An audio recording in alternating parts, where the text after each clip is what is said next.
Shabbat Shalom, Temple Beth Tikvah. It is a chilly day in Connecticut today. I hope everyone is staying warm and finding ways to stay warm. I know today we warmed up our house by baking a challah and building a fire, and I'm excited to bring a hot beverage to Oneg later to share with all of you.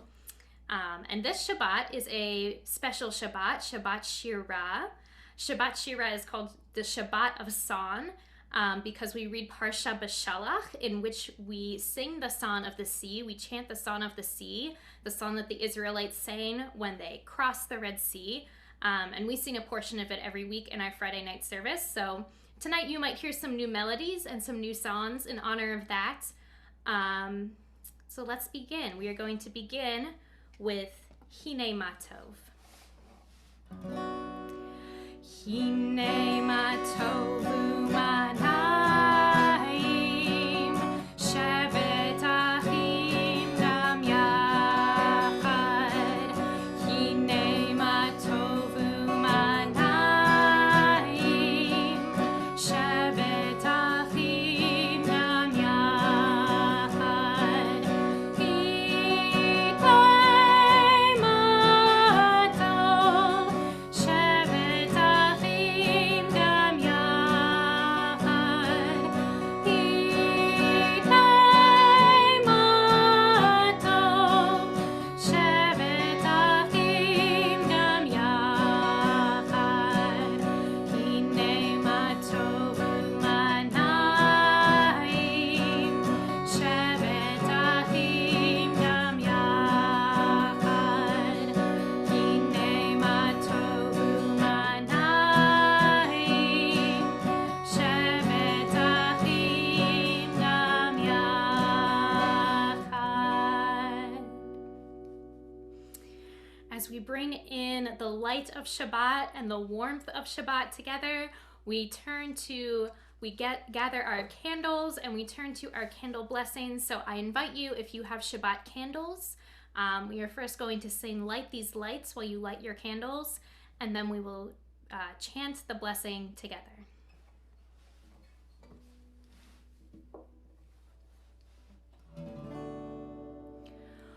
Oh, hear my prayer, I sing to you. Be gracious to the ones I love, and bless them with goodness and mercy and peace. Oh, hear my prayer to you. Let us light these lights and see the way to you, and let us say Amen. Let us light these lights and see the way to you, and let us say Amen.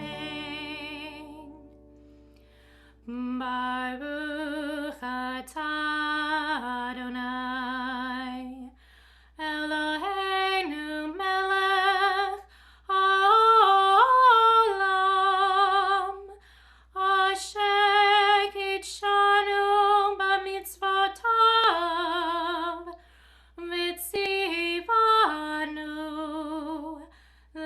lehadlik ner shel Shabbat.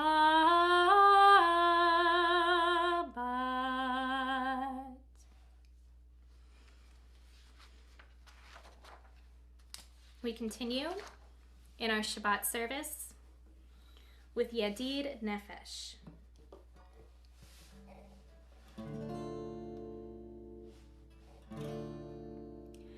Yadid Nefesh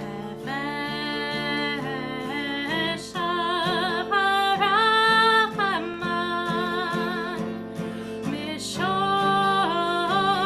Avtecha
turn to Shalom Aleichem. We welcome the Shabbat angels into our midst. In the book The Sabbath by Abraham Joshua Heschel, he says that angels have 6 wings, one for each day of the week, to chant their song. But they are silent on Shabbat, because Shabbat sings a song to God. Shabbat inspires all creatures to sing praise to God. And so we welcome the Shabbat angels with song. Shalom Aleichem, Malachei HaShabbat, Malachei Elyon, Mi Melech Malchei HaMlachim, HaKadosh Baruch Hu,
Be'alma divrei churtei ve'amlich malchutei mechayechon uvyomechon uchayedecho beit Yisrael bagala bagala ubizman kariv ve'imeru Amen. Yehi shmei Rabba mevorach le'olam olam me'almaya yitbarach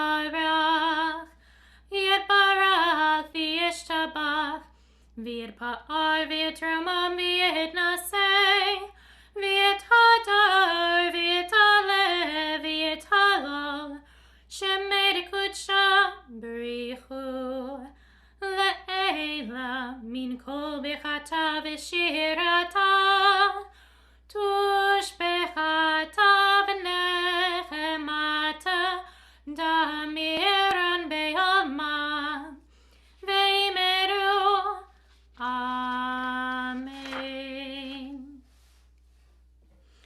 rise in body, in spirit, for our Baruch Hu.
This is an hour of change. Within it, we stand uncertain on the border of light. Shall we draw back or cross over? Where shall our hearts turn? Shall we draw back, my brother, my sister, or cross over? This is the hour of change, and within it, we stand quietly on the border of light. What lies before us? Shall we draw back, my brother, my sister, or cross over?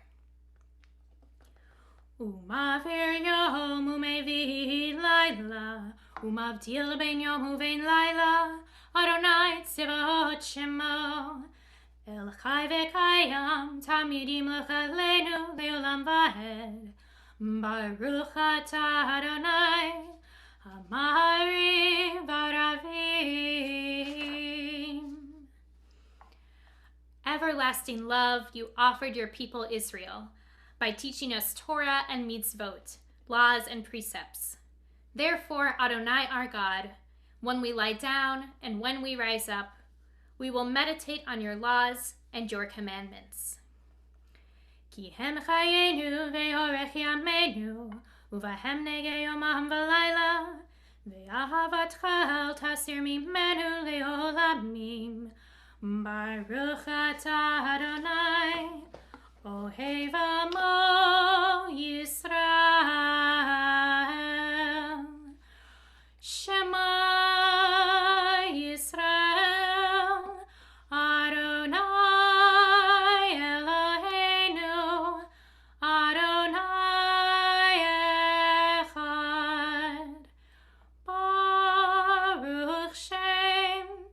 Kevod malchuto leolam vaed.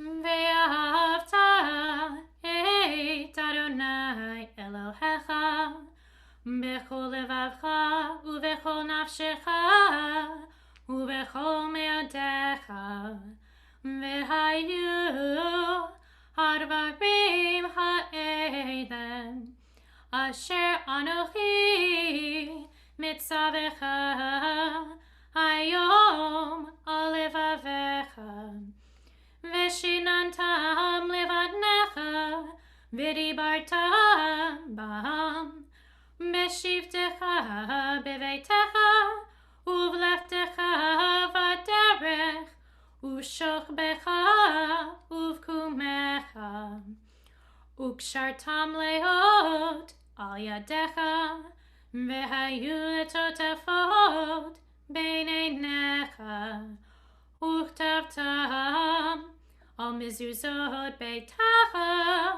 uvisharecha, leman tiskero Va'asitem et kol mitzvotai, vitem kedoshim leElohechem. Ani Adonai Elohechem, asher hotzeiti etchem me'eretz Mitzrayim, liot lechem leElohim. Ani Adonai Elohechem, Adonai Elohechem, Emet.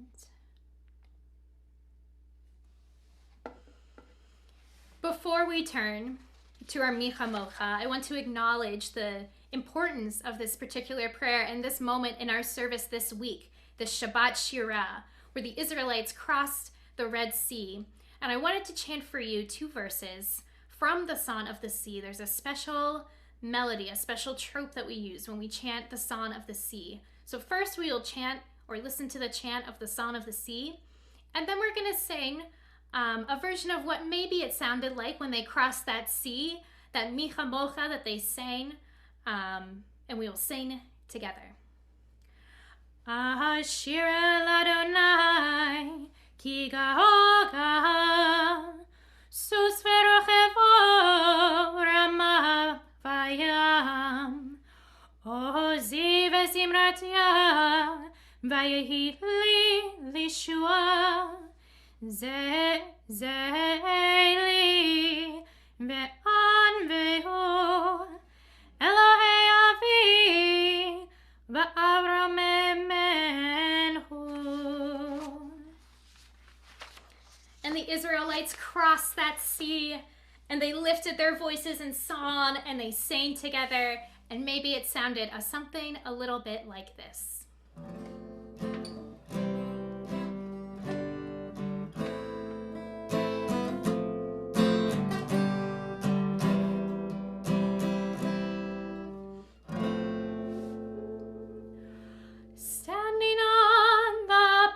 Shores of history, we still believe what we were taught before ever we stood at Sinai's foot, that wherever we go, it's eternally Egypt, that there's a better place, a promised land, and the winding way to that promise passes through the wilderness, and that there's no way to get from here to there except by joining hands and marching together, singing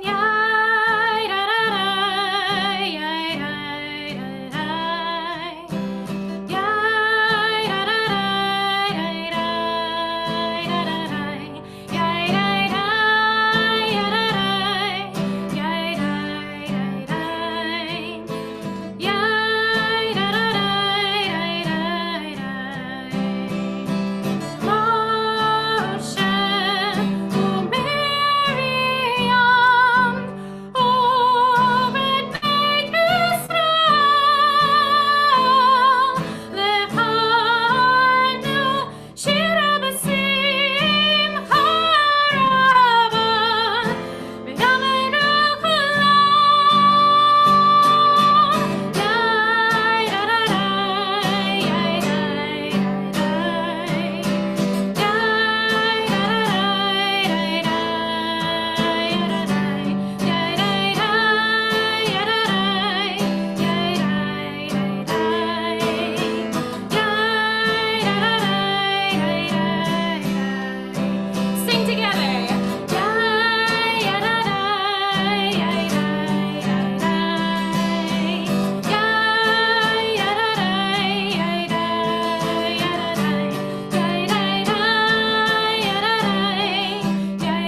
with that sweet sound of freedom still ringing in our ears, we turn to our Amidah.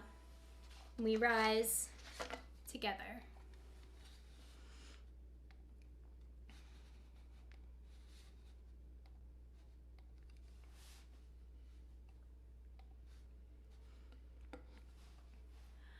Adonai sefatai tiftach ufi yagi tehilatecha.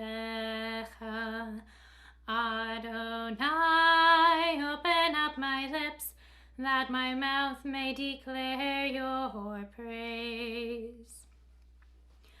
Baruch atah Adonai, Eloheinu, ve'Elohei avotenu ve'imotenu, Elohei Avraham, Elohei Yitzhak, ve'Elohei Yaakov, Elohei Sarah, Elohei Rivka, Elohei Rachel, ve'Elohei Leah, Ha'el Hagadol, Hagibor, v'Hanora, El Elyon, Gomel Chasadim Tovim, V'Kodnei Hakol, V'Zocher Hasdei Avot Be'imahot, U'Mevi Geula Lifnei B'neihem, Lema'an Shemo Be'ahava, Melech Ozer U'Moshia U'Magen, Baruch atah Adonai, Magen Avraham,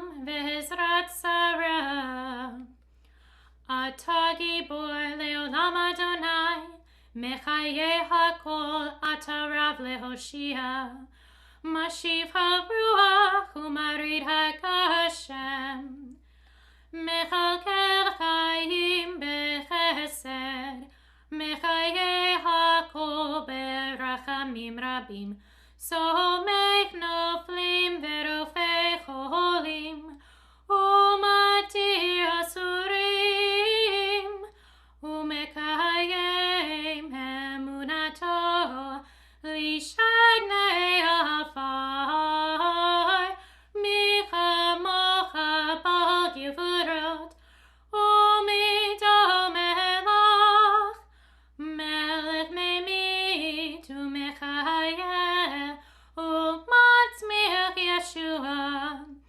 V'Ne'eman Atah L'Hachayot HaKol. Baruch atah Adonai, Mechayeh HaKol. Atah kadosh v'shimcha kadosh, u'kedoshim b'chol yom yahalelucha selah. Baruch atah Adonai, Ha'el HaKadosh.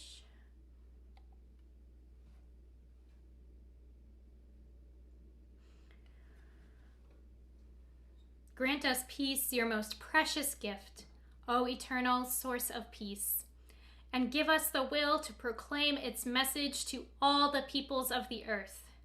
Bless our country, that it may always be a stronghold of peace and its advocate among the nations. May contentment reign within its border, health and happiness within its homes.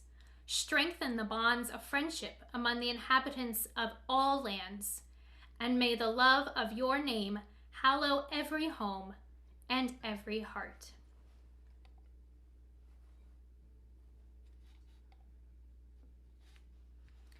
We take a moment for silent prayer and meditation.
very fortunate this week to be joined on the Bima by none other than Stephen Stoll, who is going to be sharing some words of Torah with us tonight. So, Stephen, take it away. Shabbat Shalom. I'm going to give a parsha on Bishalach, the escape from Egypt. This parsha contains some of the central events of the entire Torah, which are also the central events in all monotheistic religions, events that are just as central to all of Western thought. It's the story told by African-American slaves for centuries, allowing them to talk about liberation and revolution in the presence of their enslavers. But the story is not simple, and it's got problems for anyone today wanting to pull an easy lesson from it. The Israelites take off when Pharaoh has had enough of plagues. They follow Moses to the Red Sea, now often translated as the Reed Sea or the Sea of Reeds. Pinned against the water on one side and the advancing army of the Pharaoh, who's changed his mind, on the others. God acts through Moses, opens up the waters, which then rush back over the army, drowning every single soldier. The Israelites sing a song of praise to Adonai. They eat manna and a few quail. Moses provides water by hitting a rock with his staff. And then there's a war with Amalek. Biblical scholars and countless others have tried to figure out some naturalistic basis for the parting of the sea. Moses had been a shepherd, goes one interpretation. He knew the region. He knew the tides. He would have known that a low tide at full moon produced nearly dry ground for a few hours. It happens that Napoleon and his officers crossed the Gulf of Suez at nearly the very same location during the French invasion of the Middle East in 1789. A change in the tides while they were halfway through almost drowned them on their horses. And this is often taken as evidence for how the parting of the Red Sea could have been possible. So there's an industry in trying to figure out where and when the events of the Exodus actually took place. But doing this really brings us to a dead end in our understanding and in the usefulness of the story, because there's no historical content to the story whatsoever. No evidence that it ever happened. A people who supposedly spent 40 years wandering in a desert, a little smaller than the state of Maine, didn't leave a single archaeological trace. Not only that, but Israelites were never enslaved in Egypt at all, never built cities, never built the pyramids. They never left there with a charismatic leader because they never arrived there. And Moses himself, we have no evidence that such a person ever existed. So what is the story if it's not history? Well, historically, it was likely a political document produced during the Babylonian exile of the 5th and the 6th centuries BCE, about 2,500 to 3,000 years ago. It would have appealed to Judean Israelites because what it says is that a small, powerless people basically outwitted and defeated the greatest military and the most powerful empire in all of Southwestern Asia, all of Asia. No one knows exactly when it was written down or why, but this suggestion that it might have inspired liberation during a time of exile and oppression might help us to make sense of our own relationship to the story. What should we take from it? What can we use of it? This is a story of rebellion. But unlike other rebellions, it didn't result in lawlessness, but the birth of law itself. In the story, the Israelites were enslaved under an arbitrary and all-powerful monarch, someone with the power of life and death over them. They freed themselves and defeated more than one army in order to secure freedom from any empire. And then they received the code, the Torah, that would be above the authority of any ruler. I have a favorite observation about this, a favorite story. Jews parade the Torah around the sanctuary every Shabbat, and the Torah is often fitted with a crown. Ever wonder why there's a crown on top of the Torah? Well, it's the same kind of procession that a king or a queen or a prince or a princess would make around a town, with people on the street straining to touch their robe, straining to touch them as though they were holy. The Jews who invented the procession must have intended to mock royalty and dictatorship by turning their scroll into a king, saying that this, the law, the written law, was the only authority that they recognized. I would argue that this was the most radical idea in the entire medieval world. Anticipating Magna Carta, the Glorious Revolution of 1688, in which Parliament asserted itself as ruler over the king, and anticipating the Constitution of the United States. But back to our story. The birth of the law begins with an act of liberation, the escape from Egypt. Slaves can't govern themselves. They cannot transform the world. They cannot invent a law. Only a free people can do those things. So the story tells us not just that we need to be free, but it tells us how to use our freedom. In another sense, though, should we be happy that the Egyptian soldiers died in the Reed Sea? Should we be happy that they all drowned and celebrate? This is something that the rabbis had to contend with. Should we be happy in their deaths? We should see their deaths metaphorically, as drawing a line in time and space. The Israelites then entered this kind of stateless place, this kind of weird zone of no one and nothing, vaguely geographical, but really kind of existing in mythology and the imagination, where they then formulated themselves into a different people, where they basically grew up. But the story from here presents other problems for us. Joshua's battle against the Amalekites predicts the invasion of Canaan. Both of these stories describe genocidal acts, with God commanding the complete extermination of everyone. We shouldn't see the story as ancient. There's really no such thing as ancient.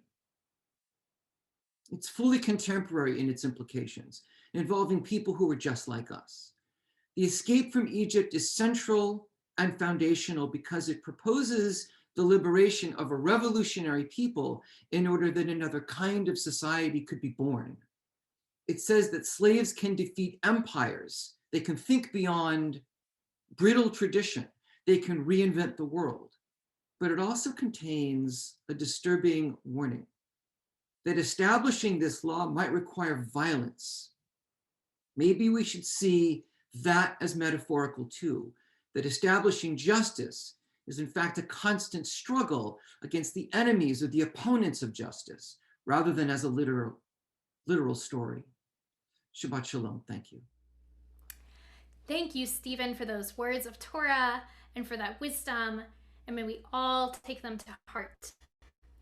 We turn now in our service to our prayer for healing. We think of those who are in need of healing in mind, body, or spirit. We think of all of those who are affected by COVID-19, and we think also of the following people: Sam Powell, David Rim, Jack Davis, Barbara Stoll, Bonnie Stoddard, Ronnie Berman, Josh Lipschutz, Marjorie Cohen, Patty Hayes, Hillary Simon, Joel Kolker, Ken Silverstein, Joan Sidney, David Charr, Judy Denberg, Lori Glazier, Ellen Warner, Bart Yun, Amy Osterreicher, Matthew Pincus, the Brownstein family, Lisa Katz-Buglino, Ron Pakesha, Ira Weiss, Tina Chomik, Harriet Cohen Haggerty, Mariel Jeppers, Elizabeth Powers, Ben Peck, Martha and Mark Potter, Melissa Mihalko, Steve Wasserman, Linda Kaufman, Gloria Newell, Sabin Meyer, Debbie Berry, Patty DiBartolomeo, Diane Hinson, Melissa Lay, Kathy Rydelek, Pat LaPierre, and Maris McNeil. For all of those we've mentioned, and for all of those in need of healing, we say our Misha Berach together. Oh, and I will put the words on the screen. Maybe.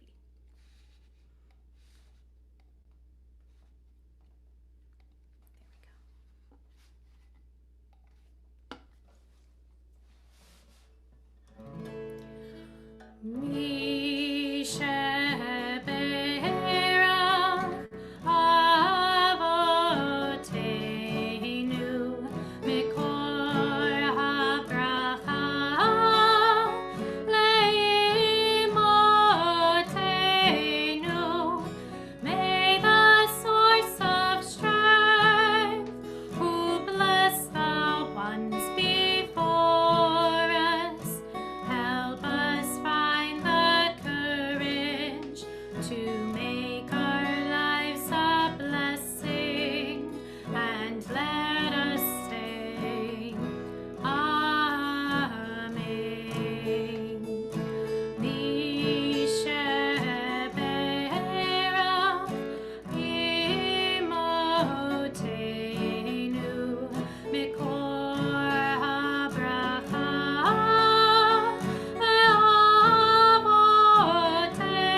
I believe the Cantor has some announcements to share with us tonight. Cantor Boyle, take it away. Shabbat Shalom. Be sure after this to log in to our live Zoom Oneg at 8 p.m. tonight. Like I mentioned before, bring a hot beverage to keep warm. Tomorrow you can join us for Torah study at 9 a.m. with Dr. Jason Gaines. You are in for a real treat. And this Sunday at 11 a.m. on January 31st, join us for a live Zoom event open to everyone, a discussion of Israeli politics led by Yitzchak Sokolov from Keshet Educational Journeys. Thank you so much to Kolami for bringing this event to us. The link to this program and all of our weekend programs are in your inbox. Next Friday night, we once again gather live on Zoom at 6 p.m. for a special family-friendly Shabbat service. At this service, each of our third graders will be receiving their very own Siddur. So please come and support our third graders and pray with us next Friday. Shabbat Shalom. We turn now in our service to the Mourner's Kaddish, and we think of those who have passed at this time in years past and who have passed away recently. We are in Shloshim for Martin Scolaire, husband of Barbara Scolaire and beloved founding member of TBT.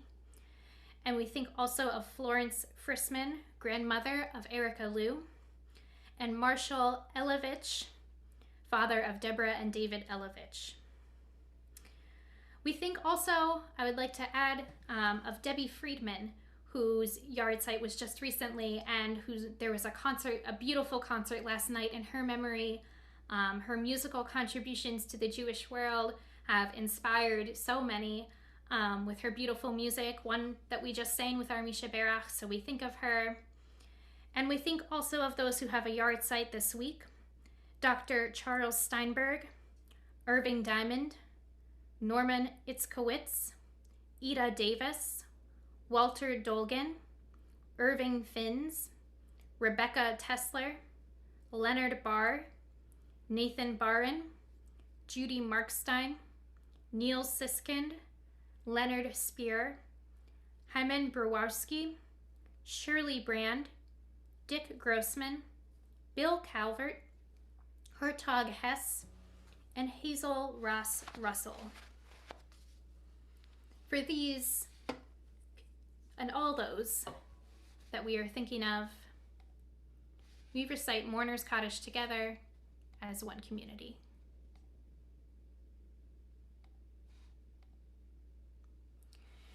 Yitgadal v'yitkadash shemei Rabbah, be'alma divra chirute ve'amlich malchute, b'chayechon uvyomechon uchaye dechol beit Yisrael, ba'agala uvizman kariv ve'imru amen. Yehei shmei Rabbah mevarach le'olam ulamei almaya. Yitbarach v'yishtabach v'yitpa'ar v'yitromam v'yitnaseh. V'yithadar v'yitalev v'yitalal shemei dekudsha brichu. Le'ela min kol birchata v'shirata. Tushbechata v'nechemata.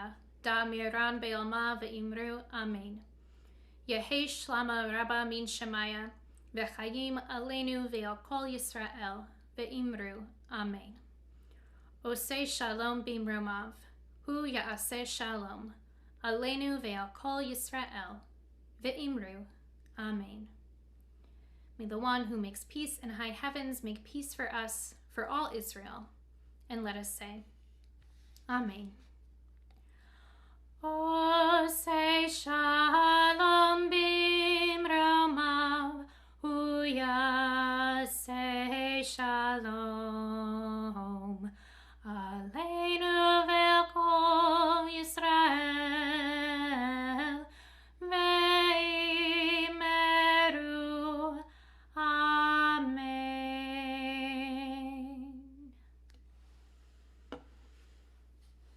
We conclude our service tonight with an old classic, Adon Olam. And I invite you once again to join us for the Oneg after this at 8 p.m. on Zoom. Adon Olam, Asher Malach, B'terem kol Yitzir Nivra, Li'et Nasa, V'chafsa kol, Azay Malek Shemo Nikra Adon Olam, Ve'acharei Kihlot HaKol, Lev Adon Yimloch Nara Adon Olam, Ve'hu Haya, Ve'hu Haven, Ve'hu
Shabbat Shalom.